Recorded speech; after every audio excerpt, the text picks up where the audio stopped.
So, time for some explaining.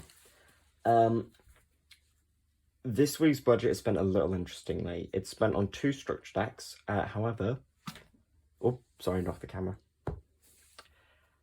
It's already been opened, all of them, and I don't have the packaging. But this is the 2016 Seto Kaiba structure deck, which looks to be going for about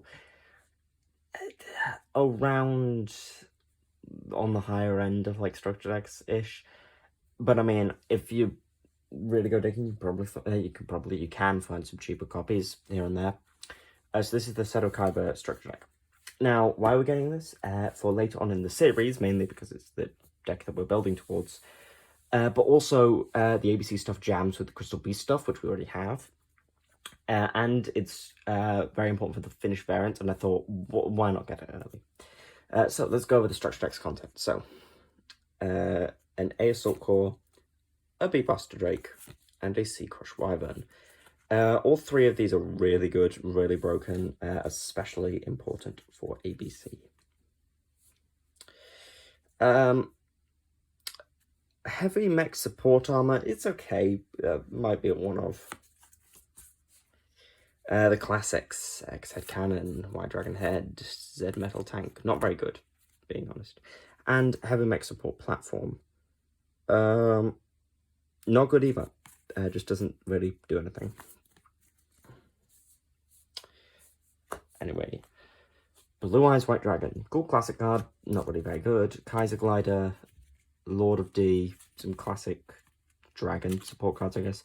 Vampire Lord, more into the Kaiba stuff now. Vampire Lord's a pretty decent card, though.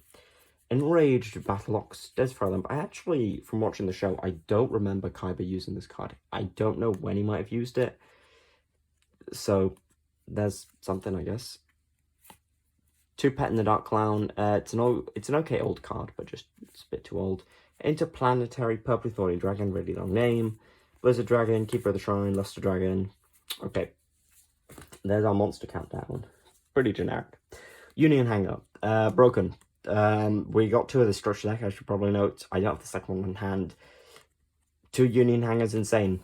Even though it's just 2 of it, the card's insane. Majesty with Eyes of Blue, Burst Team Destruction, some Dragon support spells. Silent Doom, probably not going to be using that. Shrink, probably not. Econ, maybe. Megamorph. This might come in useful specifically for boss battle decks. It gains attack equal to its original attack. If we equip this to the Crystal Beast thing, that gains 4k nearly always. So that's pretty good. Limiter removal, frontline base. Probably not playing either of these. Yeah, the limiter removal's cool, but just not really that good. Union Scramble, good trap card. We might actually play this. Crush Card Virus, cool card that's seen some resurgence here and there. Negate attack, destruction. Actually, this card's good. Just we can't really use it.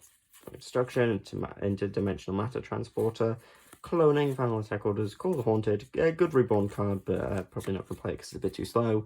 Roll out Fiendish Chain. Maybe.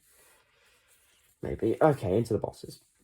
From knowing a lot about ABC, this card is really cool. A lot of people don't know what it does. Basically, when your opponent activates any card, you can discard a card to negate and destroy it. Once per turn. And then it can also tag out for its 2 fusion material. Now, what's the downside of this card? It's impossible to summon because you need both of these next 2 cards on the field or in the graveyard, I believe. No, you have to control these 2, which like is really, really difficult and basically near impossible. This guy's possible to get out. This guy not so much. You'd have to play probably the Ojama variant. So yeah, sadly not playable, but I'm going to keep it on display because it is a cool card. ABC Dragon Buster, the boss.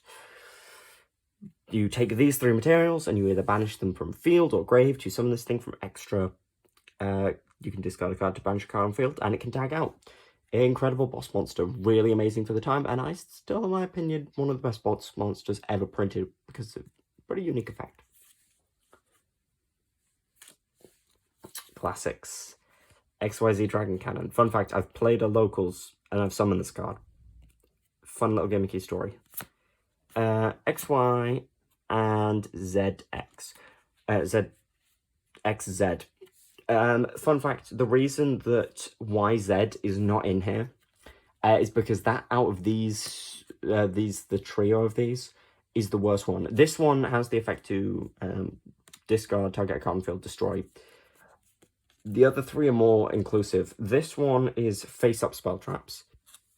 This one is face-down spell traps. And the other one is face-down monsters. So you can see why they didn't include it. I think they probably should have. It would have, I don't know, increased the cost by a few pence, maybe. Anyway. This structure deck has a lot of really good cards for us, despite the fact that we can only get 2, but mainly the ABC stuff. So, let's see what we can do.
Okay, we'll have to see what we're getting. I'm spinning, no thinking, just spin. Just spinning. That's not great. What can we do? Okay, before I go into stuff, actually no, I'll go into stuff now. Archetype lock's fairly simple. We're locked into a single archetype. We can still play staple cards like Ash Blossom and Dimension Shifter, but we can't kind of go outside of our own archetype, so we can't play the structure deck really that we got today, or like, so example, we can't play like Bestials because they're kind of their own archetype, but Ash Blossom's just kind of a support card. However, so we can play support cards, but we have to only play one archetype. So do we go Crystal Beast or ABC? I think we have to go Crystal Beast. We don't have enough support cards. Well, back to Crystal Beast, I guess. Okay, so for me getting excited about getting the ABC cards, we can't play them. We're archetype locked. So here is a Crystal Beast deck that I've just kind of thrown together. Well, not thrown together. I've put a lot of thought into it. It's a 44-card main deck. So, one Rainbow Dragon. It's kind of the heart and soul of the deck. You need one. It's a brick if you open it in hand because you search it. 3 Crystal Beast Rainbow Dragon. I really like this card. Its hand trap effect usually does come up very occasionally, but it's nice to have at least one in deck in case you draw one, but it does have an okay effect in hand. 3 Crystal Beast Sapphire Pegasus, the best normal summon, the best special summon, just the best card to summon overall. So it's all your plays, gives you loads of resources to use. Double Ruby Carbuncle, just in case you draw one, you can, place, get the other one out through different cards, because it is fairly useful. And then 1 Amber Mammoth, 1 Topaz Tiger, 1 Cobalt Eagle, and 1 Emerald Tortoise. I'm not playing the cat. I can't remember the cat's name. Hang on, I have it here in a sec. Sorry about this. Amethyst Cat. Because it's overall the worst one in terms of stats and effects. These have very mediocre effects and a mediocre stat line, and Amethyst Cat just has the worst effect and the worst stat line, which is why I'm not playing it. I would play it if I needed more Crystal Beasts with different names, but I really don't in this specific deck. For search cards, 3 Rainbow Bridge gets any of the Crystal Spell Traps, 3 Crystal Bond gets your Crystal Monsters, and puts 1 in the Spell Trap Zone. Really amazing card. 2 Awakening of the Crystal... 3, actually, Awakening of the Crystal Ultimates. It can summon 1 from deck by revealing an Ultimate Crystal Monster, and as well... you can also add a Rainbow Bridge or Rainbow Refraction from deck to hand. Speaking of which, one of the Rainbow Bridge cards, Rainbow Bridge of the Heart, gives you the extra normal summon you kind of need in the deck, and a lot of really good bonus effects, being able to destroy stuff to search more crystal spell traps. Speaking of our traps, 3 Conclave and 3 Miracle. I should explain these quickly. Conclave allows you to bounce crystal beasts and summon crystal beasts from deck when they're destroyed by battle. Miracle, on the other hand, is just a counter trap that destroys a crystal beast that we control. I'm playing 3 of each because they're not once per turn, and we really want this as our main form of interruption as a way to win the game. Speaking of interruption, 3 Ash Blossom and Joyous Spring, 3 Ghost Bell and Haunted Mansion, and 3 Dimension Shifter, because I'm maxing out on hand traps. Dimension Shifter does very occasionally hurt us as well, a lot of the time when we activate it. However, it can sometimes just straight up hurt the opponent more, and if it's not good in the matchup, we've got the side deck for that.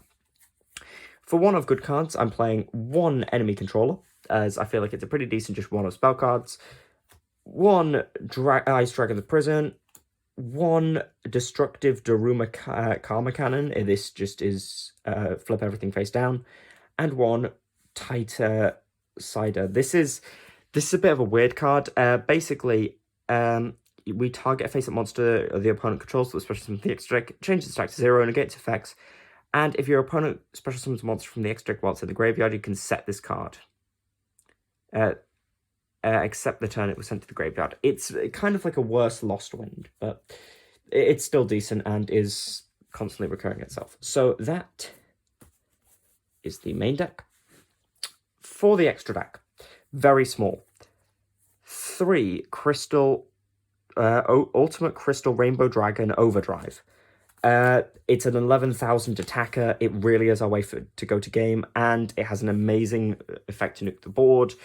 Rainbow Overdragon, I don't think we can really summon in the deck, but I'm playing it anyway because it's part of the archetype, and our only extra deck card, which is not specific to any archetype at all, is Proxy F Magician. So it's our only non-Crystal Beast monster in the deck, which, it can do something. The rest of the cards are just tokens, because why not? Finally, the side deck. 3 Contact C. It's a hand trap that might come up. It's good in some matchups. 3 Cosmic Cyclone to deal with the back row matchup. Double Fiendish Chain as more negation. 3 Ferret Flames for potential OTK strategies. 2 Ultimate Crystal Magic. In case our opponent really loves destroying our stuff by battle, this is an emergency fusion spell we can use. 1 Crystal Brilliance, which allows our Crystal Beast monster to become really big. It's really searchable, alongside Crystal Abundance, which is also really searchable, which is nuke the entire field by sending 4 Crystal Beasts from the spell and trap zone. A little hard to activate, but we might be able to. That's the deck. I think if we play it well, we have a good chance. So let's get into the games. Okay, right. Not many replays this time, so I'm going to summarize what happened in the other games first. We lost our other 2 matches to Vampire and Eldritch, branded Eldritch. It's branded Eldritch. Just because we completely got out-resourced and we just couldn't do anything against them to stop them. This was our only win, just because I thought it was quite an interesting game. So they end their turn on Barrier Statue Pass. So 1 bad day. A double Crackdown and a Storming Mirror Force. I used Destructive Daruma Karma Cannon to actually flip their entire board face down, and gains tons of advantage here. I think, summon the Tortoise, add the Rainbow Dragon, activate this, summon a Crystal Beast because their things are face down now, activate the effect of Sapphire Pegasus. They choose to steal it. I choose to negate by sending the Emerald Tortoise and destroy. Place in the spell and trap zone a Crystal Beast Rainbow Dragon, return my card to hand, and then normal summon it, tribute Dimension Shifter, which was kind of a misplay here, because then they Drowning Mirror Force, which means we have to go main 2, end phase. They go draw phase. They draw their 3rd Crackdown, which is kind of funny. So they set it and pass. And then I think they were playing Noble Knight, actually, which is a really bad deck. Sorry if you like Noble Knight. If you like Noble Knight is a good deck. Noble Knights are not so good. They're fairly consistent. It's just kind of a case of they don't really do much, and they can't use that consistency too well. Well, they're consistent at finding stuff, but they're not consistent at gaining enough stuff to actually do something. Which, you know, for Noble Knight was meant to be the revised version of the deck, effectively, which makes sense. Anyway, their search card can be ghost spelled because it can add from grave, even if it isn't going to. So that's something funny. We activate Rainbow Bridge of the Heart, destroying our elephant in order to add a Crystal Bond. Crystal Bond, place in the spell trap zone. Rainbow Bridge of the Heart to add back to hand. Rainbow Bridge of the Heart, and then they just surrendered. I'm going to run through the collection real quick, because, you know, I didn't last time. I plan to every 5 episodes. Just look at what we've gotten that's high in value or just memorable, like Rainbow Dragon. I'm probably going to keep in here just as a nice memory thing. Lubellion's expensive. Dragonor looks cool, so I haven't seen a little fish. Some Tri Brigades, not expensive at all, but just nice. Maybe I'll eventually play them. A Phantom Knight. I actually have multiple copies of Tawnscale just out of pulling them from the tins, which is cool. Rose looks really, really nice with that holofoil printing. Karma, I think, might see some play eventually if people really need to search. Some of the Vsauce Starfrost stuff, some Dogmaticas, the Valence card, and 2 Sharks. You know, not much, but eventually we'll get some more cards.